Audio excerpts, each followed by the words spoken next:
উত্তরবঙ্গের অন্যতম ঐতিহ্যবাহী ধর্মীয় উৎসব একরামিয়া ইসালে সোয়াব তথা হুজুর সাহেবের মেলা বসতে চলেছে আগামী বৃহস্পতিবার ও শুক্রবার। আর এই মেলাকে কেন্দ্র করে হলদিবাড়িতে এখন সাজো সাজো রব। প্রতি বছরের মতো এবারও মেলা প্রাঙ্গণে কয়েক হাজার অস্থায়ী দোকান তৈরির ধুম লেগেছে, যার ফলে ব্যাপক চাহিদা বেড়েছে বাঁশের।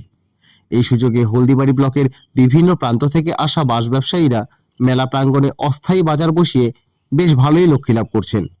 মেলা কমিটির সূত্রে খবর, মেলা প্রাঙ্গণে এবছর প্রায় ৩,০০০ অস্থায়ী দোকান বসার কথা রয়েছে।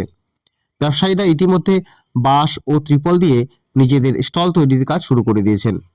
মেলার মূল দিনক্ষণ আসার ৩-৪ দিন আগে থেকেই মেলা প্রাঙ্গণ সংলগ্ন রাজ্য সড়কের দুই ধারে বাঁশের পসরা সাজিয়ে বসেছেন বিক্রেতারা।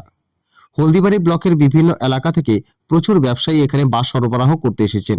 তাদেরই মধ্যে একজন জানান, আমরা প্রতি বছরই মেলার সময় এখানে বাঁশ নিয়ে আসি।